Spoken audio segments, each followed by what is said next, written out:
नमस्कार, बहुत स्वागत है। नादी टीवी देख रहे हैं आप। मैं हूं आपके साथ गुंजन सिंगलोथी। देश में जंगलों की कमी हो रही है, लेकिन जंगली जानवरों की संख्या लगातार बढ़ रही है। इसका सीधा अर्थ है कि हम जंगली जानवरों के संरक्षण के प्रति सचेत तो हो चुके हैं। जहां जंगलों में निगरानी भी बढ़ी है, लेकिन हम अभी इतने जागरूक नहीं हुए कि जंगलों के क्षेत्रफल को बढ़ा सकें। यही कारण है कि जंगली जानवरों और इंसानों के बीच टकराव बढ़ रहा है। खासकर हाथियों और इंसानों के बीच टकराव की घटनाएं अब आम हो चुकी हैं। मध्य प्रदेश, छत्तीसगढ़ और उत्तराखंड में हाथियों के आतंक के कारण जनता परेशान है। जहां छत्तीसगढ़ के रायगढ़, सरगुजा, मध्य प्रदेश के अनूपपुर, शहडोल, उमरिया और बांधवगढ़ जैसे क्षेत्रों में जंगली हाथियों के झुंड ने तबाही मचा रखी है। उत्तराखंड की धौलखंड रेंज में इन दिनों हाथियों का जबरदस्त आतंक है। वन क्षेत्र से बाहर निकलकर हाथी ग्रामीणों की फसलों को भी नुकसान पहुंचा रहे हैं। जहां केंद्रीय वन मंत्री ने हाथियों के लिए कॉरिडोर बनाने की बात कही है, लेकिन ये कॉरिडोर बनने से पहले हाथियों और इंसानों के बीच जो टकराव हो रहा है, उसे कैसे रोका जा सकता है, आज इसी पर बातचीत करेंगे। उससे पहले देखिए रिपोर्ट।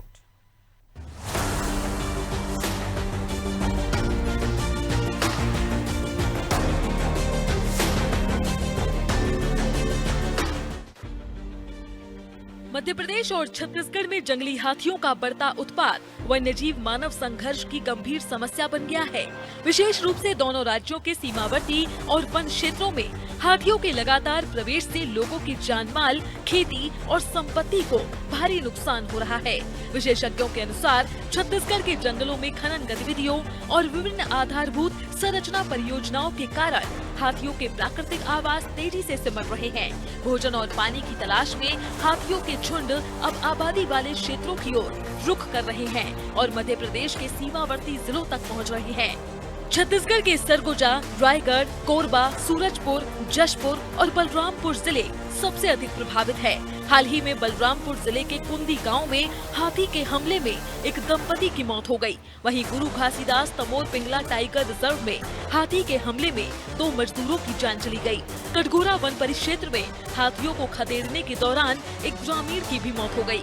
रायगढ़ के कापू वन परिक्षेत्र के अलोला और टेढ़ा सेमर गाँवों में हाथियों ने कई कच्चे मकानों और झोपड़ियों को क्षतिग्रस्त कर दिया, जबकि धान, मक्का और कटहल जैसी फसलें भी बर्बाद हो रही हैं। मध्य प्रदेश में अनूपपुर, शहडोल, उमरिया तथा कबीरधाम सीमा से लगे क्षेत्र हाथियों की गतिविधियों से प्रभावित हैं। अनूपपुर जिले में हाथियों के झुंड ने एक किसान के घर को 10वीं बार नुकसान पहुंचाया। पीड़ित किसान का आरोप है कि बार बार शिकायत करने के बावजूद वन विभाग हाथियों को आबादी से दूर रखने के लिए प्रभावी कदम नहीं उठा रहा, जिससे ग्रामीणों में दहशत का माहौल बना हुआ है। हाथियों के हमलों से घरों के साथ साथ फसलों और घरेलू सामान को भी भारी नुकसान हो रहा है। ग्रामीणों का कहना है कि रात होते ही हाथियों का झुंड गाँव में पहुँच जाता है, जिससे लोग पूरी रात जागकर अपनी जान और संपत्ति की सुरक्षा करने को मजबूर हैं। लगातार हो रहे नुकसान से किसानों की आर्थिक स्थिति भी प्रभावित हो रही है। अनूपपुर जिले के बरबसपुर और मानपुर गांवों में हाथियों ने व्यापक तोड़फोड़ की। जैतहरी क्षेत्र के चोई गांव में एक हाथी ने घर की दीवार ही गिरा दी, जिससे मलबे में दबकर एक बुजुर्ग गंभीर रूप से घायल हो गए।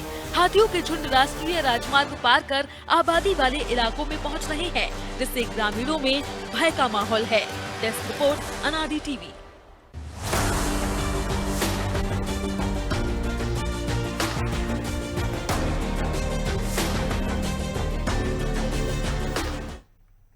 इसी पर ज्यादा जानकारी लेंगे। खास मेहमान हमारे साथ जुड़ रहे हैं, आपसे रूबरू करा देते हैं। सुदेश बागमारे हमारे साथ जुड़ रहे हैं, रिटायर्ड वन विभाग अधिकारी हैं। साथ ही Ajay Dubey, wildlife expert हैं। तो आप दोनों का बहुत स्वागत। और सबसे पहला सवाल सुदेश जी आपसे ही कि लगातार जानवरों की संख्या तो बढ़ रही है, लेकिन जो जंगल है उनकी संख्या घटती जा रही है, काफी कमी देखने को मिल रही है। एक बहुत बड़ा असंतुलन इसे हम कह सकते हैं, और इसे आप किस तरह से देखते हैं? देखिए, जो ये है मानव मैन मेड और इसका कोल माइंस के या कि बड़े के लिए या अन्य जो बड़े सेक्टर वाले जमीन आवंटित और जंगल हाथियों को जाता है वो जंगल खत्म तो नंबर एक, जंगलों में है ह्यूमन का पैमाना 10,000, यहाँ पर 0, वहां 10,000 नहीं है।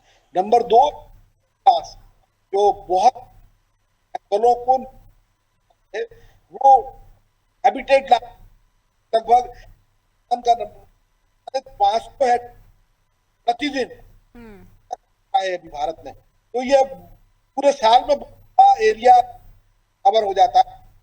हाथी के जंगल जाए जहां उसको और जहां अच्छे से पैलेटेबल मिल सके, पूरी की पूरी हैबिटेट आप तो रही है के कारण ये का बिल्कुल। अजय दुबे हमारे साथ जुड़े हैं। अजय जी, अगर हम बात करें तो वाइल्ड लाइफ एक्सपर्ट आप हैं, लेकिन जो जंगली एरिया है, जो जंगल है, वो लगातार सिकुड़ता जा रहा है। लगातार एक के बाद एक कई खबरें सामने आती हैं कि हाथी घरेलू एरिया साइड पहुंच रहे हैं, रहवासियों के इलाके के आसपास पहुंच रहे हैं। तो क्या हम जंगल के सिकुड़ने का कारण इसे कह सकते हैं या कुछ और भी कारण है? गुंजन, ये जो एलिफेंट की जो मूवमेंट है, इसको थोड़ा सा लैंडस्केप आप बड़ा करके देखो। मध्य प्रदेश के जो हाथी हैं वो छत्तीसगढ़ से आते हैं। थोड़ा आप आगे जाइए तो झारखंड है, उड़ीसा है, बंगाल है। ये एक जमीन का टुकड़ा है जिसको इंसानों ने अपने विकास कार्य के लिए अलग अलग तरीके से उपयोग किया है। बिल्कुल। हाथियों के लिए केवल एक वो जंगल है जहां उनका जीवन है और उनकी संख्या यदि बढ़ेगी तो मध्य प्रदेश 2017 से गवाह है कि बांधवगढ़ और संजय टाइगर रिजर्व उनके स्थायी हैबिटेट बन चुके हैं। गुंजन, समस्या इस बात की है कि हाथी और इंसान के संघर्ष को गंभीरता को देखते हुए भारत सरकार के MOEF ministry of environment forest को कोऑर्डिनेशन करना था। इन 5 राज्यों के बीच में आखिरी बार जो बैठक हुई है वो कोलकाता में हुई है करीब 4 साल पहले। अब यदि 5 राज्य हाथी प्रबंधन, इंसान के संघर्ष पर नहीं बैठेंगे तो ये घटनाएं लगातार होंगी और निचले स्तर पर जो फॉरेस्ट है उसको दिशाहीन है। अब हाथी आते हैं, रेलवे लाइन में भी आ रहे हैं। अब मेरा कहना है कि रेलवे लाइन की भी जिम्मेदारी तय होनी चाहिए कि वहां पर कोई दुर्घटना ना हो, किसी इंसान की मौत ना हो, हाथी की ना हो। आप छत्तीसगढ़ में देखिए कि wild life institute of India ने करीब 5 करोड़ में वहां स्टडी करी थी हाथियों के प्रबंधन पे। उस स्टडी की सिफारिशें आज भी कचरे की टोकरी में है।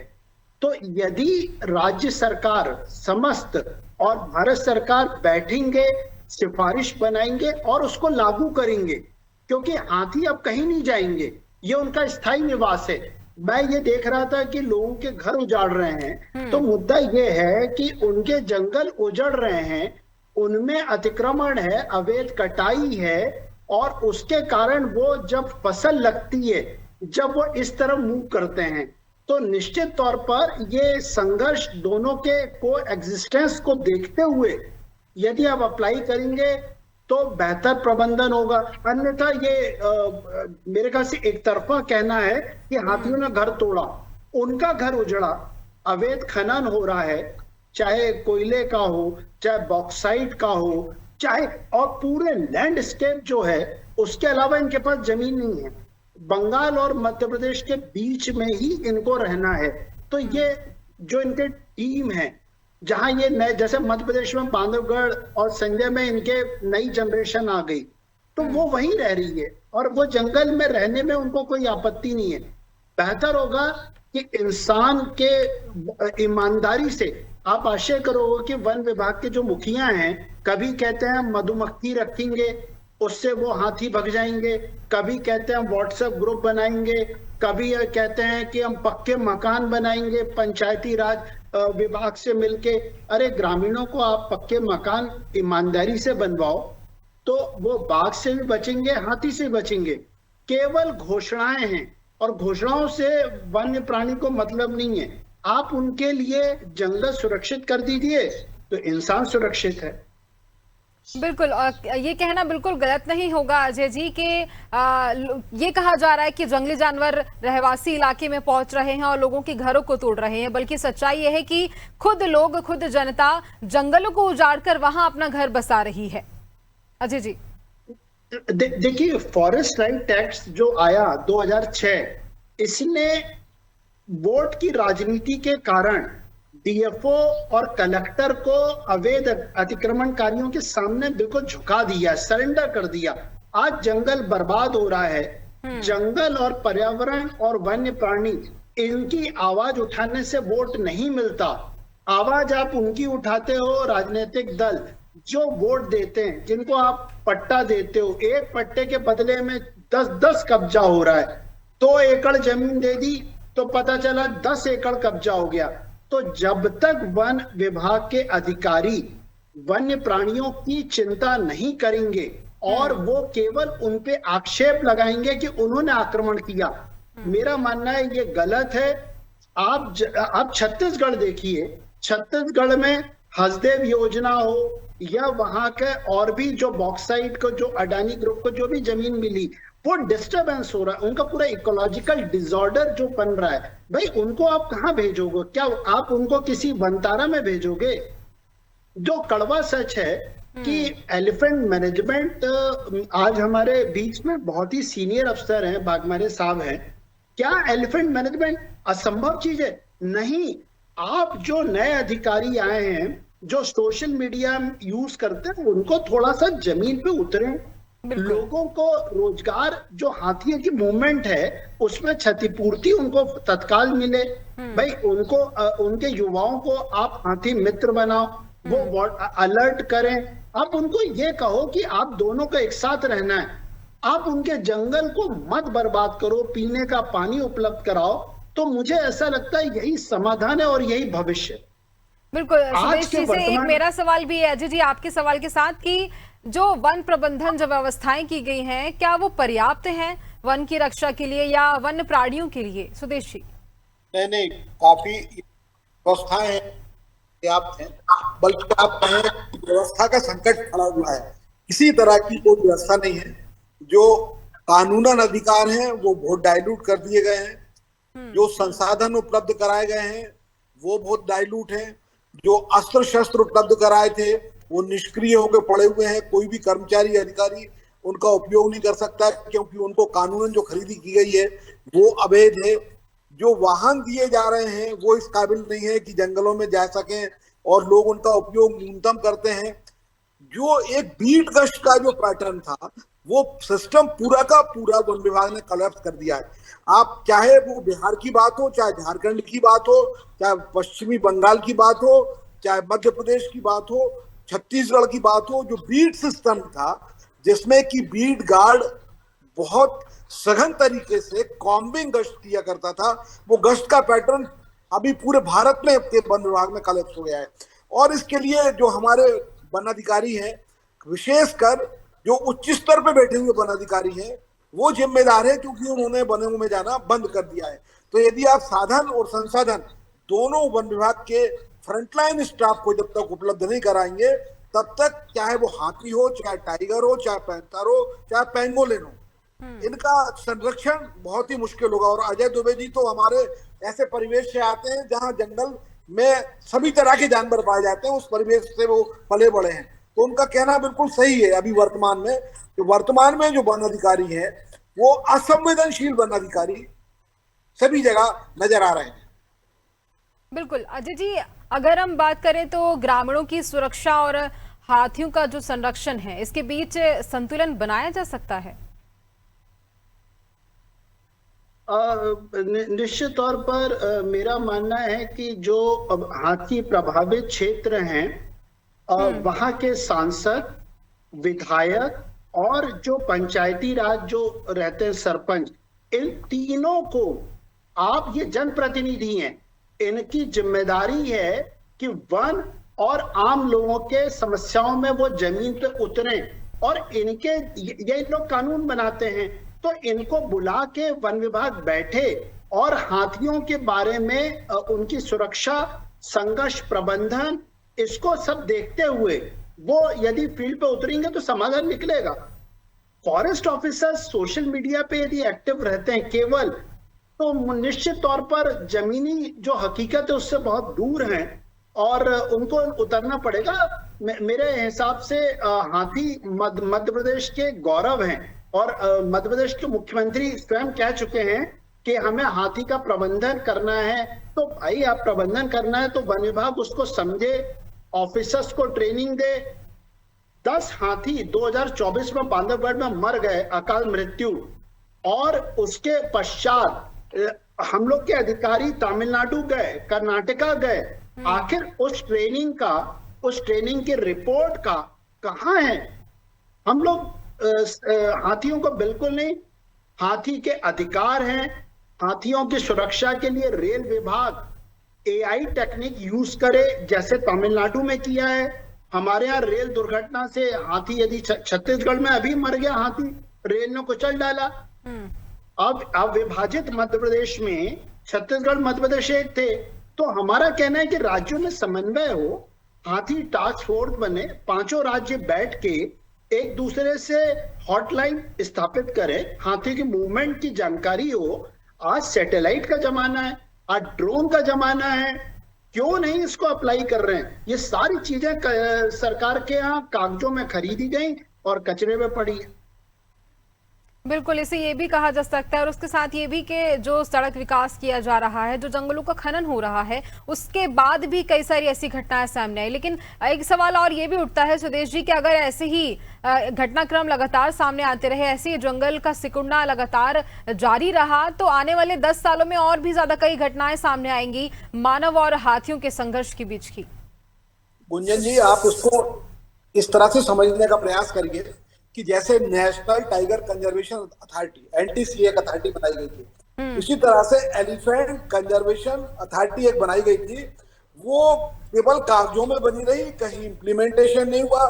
कायदे में उसका विस्तार होना था, फंड एलोकेशन होना था, स्पेशल फोर्स टाइगर के कंजर्वेशन के लिए गठित की जाना चाहिए थी। आज मध्य प्रदेश में लगभग 200 हाथी घूम रहे हैं, जिनके लिए कोई मैनेजमेंट प्लान पृथक से नहीं बनाया गया है। लोग उसको छिपा के रखना चाहते हैं कि हाथी हमारे यहाँ इतने हाथी हैं, पता नहीं चले लोगों को। घटनाएं जो हो रही हैं उनको छिपा के रखा जाता है।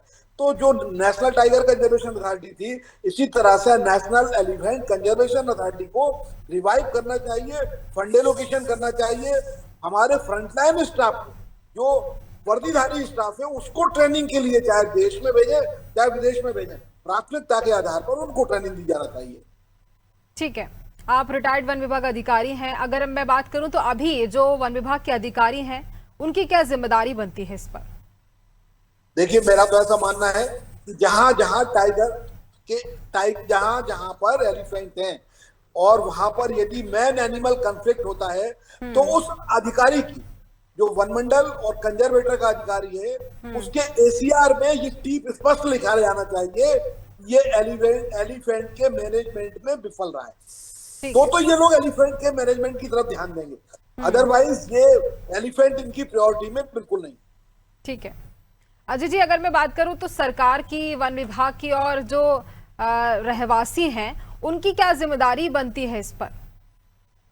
गुंजन, जो स्थानीय लोग हैं उनको ये सह अस्तित्व की भावना के तहत उनको ट्रेनिंग दी जाए। जो टाइगर रिजर्व्स हैं उनमें जो पार्क प्रबंधन रहता है, वो स्थानीय लोगों में अपना नेटवर्क बनाता है। उनको मुखबिर तंत्र से सूचना मिलती है कि कभी कोई शिकारी सक्रिय है कि नहीं। स्थानीय लोगों के शिक्षा और जो उनके रोजगार की समस्या में टाइगर रिजर्व जुड़ता है, CSR के तहत काम करता है। इको विकास समिति होती है, जो टाइगर रिजर्व के पर्यटन से जो आय होती है वो उस क्षेत्र को मिलती है। मेरा मानना है कि हाथियों की जो मूवमेंट होती है, जहां भी हाथी मूवमेंट कर रहे हैं, उस क्षेत्र के लोगों के रोजगार से जुड़िए, उनको इको विकास समिति से जोड़िए। वो लोग वहां पर हाथी के प्रबंधन में ट्रेंड हो।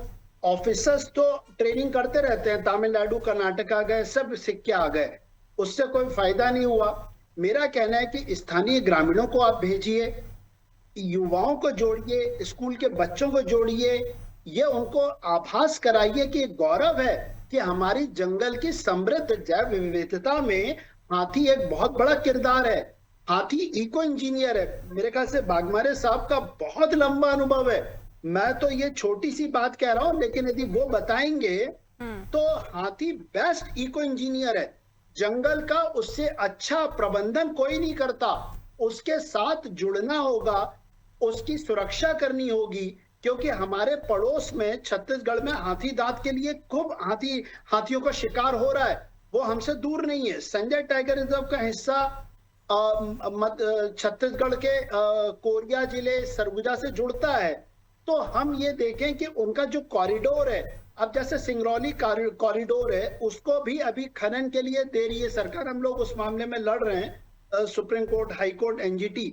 तो हमारा कहना है कि हाथी वोट नहीं देता, लेकिन हाथी आपको ऑक्सीजन देता, हाथी आपको जंगल बचाता है। और जंगल के इस बेहतरीन एक हिस्सेदार, एक स्टेक होल्डर को आप इग्नोर नहीं कर सकते। मेरे को जो युवा है ग्रामीण, इनसे मैं विश्वास करता हूं कि इनको सही दिशा दिखाई जाएगी वन विभाग के द्वारा, और वन विभाग ईमानदारी से काम करेगा। हाथी संघर्ष प्रबंधन बेहतर होगा।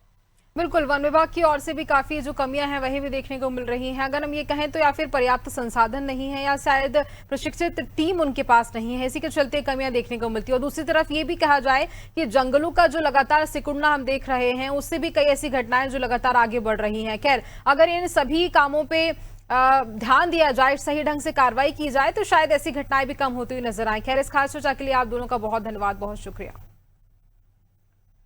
और इसी के साथ मुझे दीजिए इजाजत, बने रहिए अनादि टीवी पर। नमस्कार।